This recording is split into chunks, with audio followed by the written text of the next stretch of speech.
अलिफ लैला शहजादा जैनुस्सनम और जिन्नों के बादशाह की कहानी। शहरजाद ने बादशाह शहरयार को अगली कहानी सुनाना शुरू किया। उसने बताया कि सालों पहले एक बादशाह बसरा में राज करता था। उसके पास सब कुछ था, लेकिन बच्चा न होने का दुख उसे हरदम सताता था।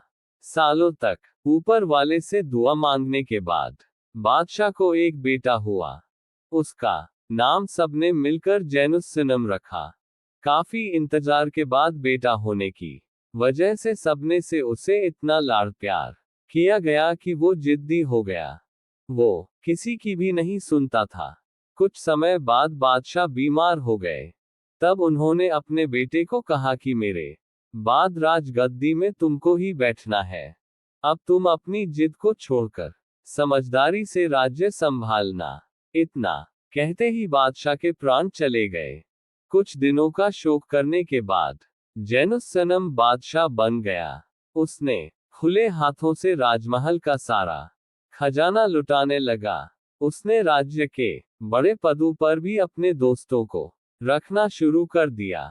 कुछ समय बाद खजाना खत्म हो गया और राज्य की हालत देखकर सैनिकों ने नौकरी छोड़ दी। राजमहल का ऐसा हाल देखकर नए बादशाह को दुख हुआ। उसने अपने सारे दोस्तों को बड़े पदों से हटा दिया और सभी अनुभवी लोगों को रखा। सबने बादशाह को उनकी गलतियों के बारे में बताया। बादशाह को सब कुछ समझ तो आ गया था, लेकिन पैसे न होने की वजह से राज्य चला पाना मुश्किल था। दिन रात जैनुस्सनम यही सोचता था कि कैसे पैसों का इंतजाम करे। यह सोचते सोचते एक दिन बादशाह की आंख लग गई। उसी वक्त उसने सपने में एक बूढ़े व्यक्ति को देखा। उसने जैनुस्सनम से कहा, तुम जल्दी ही अमीर बन सकते हो। इसके लिए तुम्हें तुरंत मिस्र की राजधानी काहिरा अकेले जाना होगा। जैसे ही उसकी नींद टूटी, उसने सपने के बारे में अपनी माँ को बताया। बादशाह की माँ ने उसे इतनी दूर अकेले जाने से कई बार मना किया, लेकिन जैनुस्सनम जिद्दी था। उसने माँ की एक नहीं सुनी। माँ के हाथों में राज्य की जिम्मेदारी सौंपकर वो चुपके से काहिरा के लिए निकल गया। कुछ दिनों की यात्रा करके जैनुस्सनम काहिरा पहुंचा। काफी थकान होने की वजह से वो सामने दिख रहे मस्जिद में जाकर सो गया। सोते ही उसे दोबारा वो बूढ़ा दिखा। उसने सपने में कहा कि तुम्हारे अंदर बहुत हिम्मत है, तुम यहाँ पहुंचे मुझे अच्छा लगा। अब तुम वापस बसरा चले जाओ, तुम्हें अपने राज्य में ही धन मिलेगा। इतने में ही बादशाह की नींद खुल गई। उसके मन में हुआ कि मैं बेवकूफ बन गया। इतना सोचते हुए वो अपने राज्य लौटा। वहां पहुंचते ही उसने अपनी माँ को सब कुछ बता दिया। माँ ने उसे कहा, मैंने तुम्हें वहां जाने से मना किया था। दुखी मन से इस बारे में सोचते हुए जैनुस्सनम सो गया। उसे दोबारा वो बूढ़ा इंसान दिखा। उसने सपने में कहा कि तुम्हारे पिता का अमुक इलाके में एक पुराना महल है। वहां पर खुदाई करोगे तो तुम्हें काफी खजाना मिलेगा। सुबह होते ही जैनुस्सनम की नींद टूटी तो भागकर अपनी माँ के पास गया। उसने माँ को अपने सपने के बारे में दोबारा बताया। बादशाह की माँ को उसकी बात पर हंसी आई। जैनुस्सनम ने कहा, माँ तुम हंस लो, लेकिन मैं उस पुराने महल में जा रहा हूँ। इतना कहकर जैनुस्सनम अमुक महल में पहुंच गया। वहां काफी देर तक खुदाई करने के बाद उसे फर्श के नीचे सीढ़ियां दिखीं। वहां कई सारी बड़ी बड़ी सुराही रखी थी। उसके अंदर कई अशरफियां थीं। वो मुट्ठी भर अशरफी लेकर माँ के पास दौड़ते हुए गया। माँ उन्हें देखकर काफी खुश हुई और बादशाह के साथ उस पुराने महल में जाने के लिए कहने लगी। बादशाह तुरंत अपनी माँ के साथ उस महल में पहुंचा। उसने वहां करीब 40 सुराही देखी जो अशरफियों से भरी हुई थी। फिर बादशाह की माँ के हाथ में एक सोने की चाबी लगी। बादशाह और उसकी माँ दोनों मिलकर उस चाबी का ताला ढूंढने लगे। कुछ देर बाद एक बड़ा सा दरवाजा दिखा जिसमें सोने का ताला लगा हुआ था। उस पर वो चाबी लगाते ही दरवाजा खुल गया। अंदर एक बड़ा सा कमरा था जो सोने की अशफियों से भरा हुआ था। कुछ आगे बढ़ने पर दोनों को बेशकीमती 8 मूर्तियां दिखीं। उससे कुछ आगे एक खंभा था जिसमें लिखा था कि आखिरी और सबसे बहुमूल्य मूर्ति पाने के लिए बेटा काहिरा चले जाओ। वहां मुबारक नाम का मेरा एक पुराना सेवक रहता है। वो एक प्रसिद्ध इंसान है। उसके घर पहुंचकर तुम्हें आखिरी मूर्ति मिल जाएगी। इस संदेश को पढ़ते ही बादशाह वहां मौजूद धन संपत्ति को भूलकर सीधे काहिरा पहुंचा गया। कुछ लोगों से मुबारक का पता पूछने पर वो लोग बादशाह को सीधे मुबारक के घर ले गए। मुबारक ने उससे पूछा कि आप कौन हैं? ये सवाल सुनते ही जैनुस्सनम ने कहा, क्या आपने मुझे पहचाना नहीं? मैं बसरा बादशाह का बेटा हूँ। पिता अब नहीं रहे और मैं यहाँ नवी मूर्ति के बारे में पूछने के लिए आया हूँ। मुबारक को यकीन नहीं हुआ कि वह बादशाह का बेटा है। तब जैनुस्सनम ने अपने सारे सपनों के बारे में बताया। सब कुछ जानने के बाद मुबारक ने जैनुस्सनम से कहा कि मुझे आप पर पूरा यकीन हो गया है। अब आप कुछ देर आराम कीजिए, फिर हम एक लंबी यात्रा पर निकलेंगे। वहां आपको कई डरावनी चीजें दिखेंगी, लेकिन आप डरना मत। इतना कहकर मुबारक वहां से चला गया और रात भर बादशाह ने आराम किया। सुबह होते ही मुबारक अपने सेवकों को लेकर बादशाह के साथ उस नवी मूर्ति को लाने के लिए निकल पड़ा। कई दिनों तक घोड़े से यात्रा करने के बाद वो एक छोटे और संकरे रास्ते में पहुंच गए। फिर मुबारक ने सभी सेवकों को वहां इंतजार करने के लिए कहा और खुद बादशाह के साथ आगे बढ़ने लगा। तभी वहां बड़ी सी नदी दिखी। उसे देखते ही जैनुस्सनम ने कहा कि इसे हम कैसे पार करेंगे? तब मुबारक ने बताया कि यहाँ एक जादुई नाव आएगी। उसमें अगर कुछ अजीब दिखे तो न घबराना और न ही कुछ सवाल करना। अगर नाव में बैठकर आपने कुछ भी बोला तो तुरंत नाव पानी में डूब जाएगी। तभी एक हाथी के सिर वाला आदमी चांदी की नाव लेकर आया। उसने जैनुस्सनम और मुबारक दोनों को एक एक करके अपनी सूंड में उठाया और नाव पर बैठा दिया। कुछ घंटे की दूरी तय करने के बाद उसने अपनी सूंड से दोनों को उसी नदी के उस पार उतार दिया। वहां पहुंचते ही मुबारक ने जैनुस्सनम को बताया कि ये जिन का इलाका है, हमें यहाँ सावधानी से रहना होगा।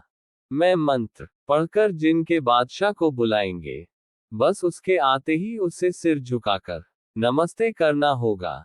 वो इंसान या राक्षस किसी के भी भेष में आ सकता है। तब मुबारक ने मंत्र पढ़कर एक चादर से खुद को और बादशाह को ढक लिया। मंत्र के उच्चारण के बाद जोर से बादल गरजे और जिन्नों का बादशाह मनुष्य के रूप में आया। तभी जैनुस्सनम ने चादर हटाकर जिन को झुककर सलाम किया। जिन ने जैनुस्सनम के पास आकर कहा कि मैं जानता हूं कि तुम मेरे दोस्त के बेटे हो। वो जब भी मेरे पास आता था तो मैं उसे हीरे की मूर्ति देता था। 8 मूर्ति देने के बाद मैंने नवी मूर्ति तुम्हें देने का वादा किया था। अब मैं तुम्हारे पिता को दिया हुआ वादा पूरा कर सकता हूँ। बस तुम्हें पहले मेरी एक इच्छा पूरी करनी होगी। तुम्हें एक सुंदर मन की लड़की को इस जिन नगरी में लाना होगा। तब जैनुस्सनम ने जिन के बादशाह से कहा कि मैं किसी का मन कैसे देख सकता हूँ? हम इंसान किसी के मन में क्या चल रहा है यह नहीं जान पाते हैं। जिन के बादशाह ने कहा कि हम जिन भी इंसान की तरह ही किसी का मन नहीं पढ़ सकते। हाँ, मैं तुम्हें एक कांच दे सकता हूँ। जिन ने आगे कहा कि यह एक जादुई कांच है। इसमें जिस भी लड़की की शक्ल सुंदर दिखे तो समझ जाना कि उसका मन अच्छा है। इस शीशे की खासियत यही है कि इसमें किसी भी बुरे दिल वाले की शक्ल अच्छी नहीं दिखती है। बस ध्यान देना कि जब तक वो हमारे इस जिन राज्य में आए तब तक उसका मन साफ ही होना चाहिए। अगर यहाँ पहुँचने पर उसका मन मैला दिखा तो उसकी सजा तुम्हें मिलेगी। जिन की बात सुनने के बाद जैनुस्सनम और मुबारक दोनों उसी नाव से नदी के दूसरी ओर पहुंच गए। दोनों वहां से उनका इंतजार कर रहे सेवकों के साथ काहिरा लौट आए। कुछ दिन आराम करने के बाद जैनुस्सनम एक अच्छे मन वाली लड़की ढूंढने के लिए बाहर जाने लगा। तब मुबारक ने बताया कि इस इलाके में कई सारी लड़कियां हैं। पहले इसी इलाके से लड़कियों को ढूंढते हैं। इतना कहते ही मुबारक ने एक बुढ़िया को लड़कियां ढूंढने का जिम्मा दे दिया। कुछ ही दिन में वो बुढ़िया कई सारी लड़कियां मुबारक के घर लेकर आ गई। सारी लड़कियां दिखने में काफी खूबसूरत थी, लेकिन जादुई कांच में कोई भी सुंदर नहीं लग रही थी। शहर की सारी लड़कियां देखने के बाद मुबारक और जैनुस्सनम दोनों ही बगदाद चले गए। मुबारक और जैनुस्सनम दोनों ने मिलकर बगदाद में अच्छे दिल वाली लड़की ढूंढना शुरू किया।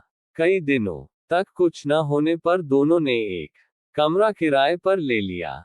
उनके पड़ोस में मुराद नाम का आदमी रहता था। उसने एक दिन दोनों से बगदाद आने का कारण पूछा। मुबारक और जैनुस्सनम ने उसे बताया कि वो एक अच्छे मन की लड़की ढूंढ रहे हैं। उन्होंने मुराद को यह नहीं बताया कि उन्हें लड़की को जिनके पास लेकर जाना है। ऐसे में मुराद को लगा कि जैनुस्सनम बादशाह खुद विवाह करने के लिए लड़की ढूंढ रहा है। ये सोचकर मुराद अपने साथ बादशाह को एक लड़की के घर लेकर गया और उसके पिता से बातचीत करने लगा। तभी उसकी बेटी वहां आई तो मुराद ने उससे चेहरे से नकाब हटाकर सबको आदाब करने के लिए कहा। लड़की ने जैसे ही चेहरे से नकाब हटाया तो जैनुस्सनम उसे देखता ही रह गया। उसके मन में हुआ कि यह लड़की तो मेरी ही होनी चाहिए। उसी दौरान मुराद ने जैनुस्सनम से उस लड़की की शादी की बात कर दी। लड़का बादशाह है जानते ही लड़की के पिता ने तुरंत शादी के लिए हाँ कह दिया। इस दौरान जैनुस्सनम उस लड़की को ही देख रहा था। तभी उसने जिन का दिया हुआ जादुई कांच निकला। वो लड़की उसमें भी बहुत सुंदर दिख रही थी। ये देखकर जैनुस्सनम बेहद खुश हुआ। तब तक मुराद ने दोनों का निकाह भी तय कर दिया था। जैनुस्सनम शादी की बात सुनते ही डर गया, लेकिन उससे उस लड़की से प्यार हो गया था। इसलिए 2 दिन बाद उसने लड़की से निकाह कर लिया। जैनुस्सनम उससे प्यार करने लगा था, इसलिए चाहता था कि वो उसे अपने शहर लेकर जाए। तभी मुबारक ने कहा कि तुम ऐसा बिल्कुल भी मत करना, वरना जिन तुम्हें बुरा दंड देगा। किसी तरह से अपने दिल पर पत्थर रखकर वो उस लड़की को जिन के शहर लेकर जाने लगा। रास्ते में मुबारक से जैनुस्सनम की पत्नी ने पूछा कि मेरे पति मेरी तरफ देखते भी नहीं है, क्या ये मुझे पसंद नहीं करते? इसका जवाब देते हुए मुबारक ने बताया कि वो तुमसे बहुत प्यार करता है, लेकिन उसकी कुछ मजबूरी है। इतना कहकर उसने जिन का वो पूरा किस्सा सुना दिया। लड़की जोर जोर से रोने लगी, लेकिन कोई उसकी मदद नहीं कर सकता था। कुछ ही देर में तीनों जिन के शहर पहुंच गए। जिन्नों का बादशाह लड़की को देखकर बहुत खुश हुआ। उसने मुबारक और जैनुस्सनम दोनों को अपने राज्य वापस लौटने के लिए कह दिया। फिर उसने जैनुस्सनम को कहा कि तुम्हें वो नवी मूर्ति अपने उसी महल में मिल जाएगी। इतना सुनकर दोनों वापस आ गए। जैनुस्सनम उस लड़की की याद में रोता रहा, लेकिन कुछ कर नहीं पाया। वो वापस काहिरा आया और माँ को सब कुछ बता दिया। माँ ने कहा कि अब तो वो मूर्ति वहां आ गई होगी, चलो उसे चलकर देख लेते हैं। माँ की जिद को देखते हुए जैनुस्सनम उस महल में चला गया, लेकिन उसके मन में वही लड़की थी। जैसे ही वो महल पहुंचा उसे 8वीं मूर्ति के बगल में वो लड़की मूर्ति की तरह खड़ी दिखी। उस लड़की को देखकर जैनुस्सनम काफी खुश हो गया। लड़की ने बादशाह से कहा कि तुमने तो मुझे जिन के हाथों मरने के लिए छोड़ दिया था।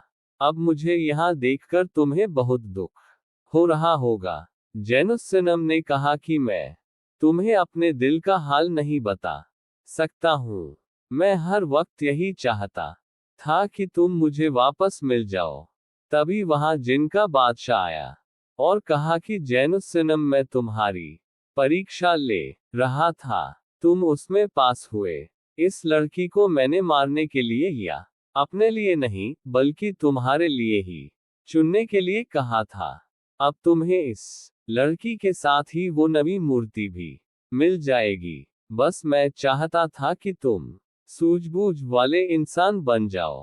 अब तुम्हें ये सच्चे मन की लड़की हरदम अच्छी राह दिखाएगी और कई चीजें अब तक के सफर में तुम समझ भी गए होंगे। इतना कहकर जिनका बादशाह अदृश्य हो गया। उसके बाद जैनुस्सनम ने अपने निकाह की शानदार दावत दी और पूरे नगर के लोगों को मिठाई व उपहार दिए। इसके बाद वो अपनी पत्नी के साथ खुशी खुशी रहने लगा। आगे बादशाह शहरयार को शहरजाद क्या कहानी सुनाती है, जानने के लिए मॉम जंक्शन की वेबसाइट पर दूसरी स्टोरी पढ़ें।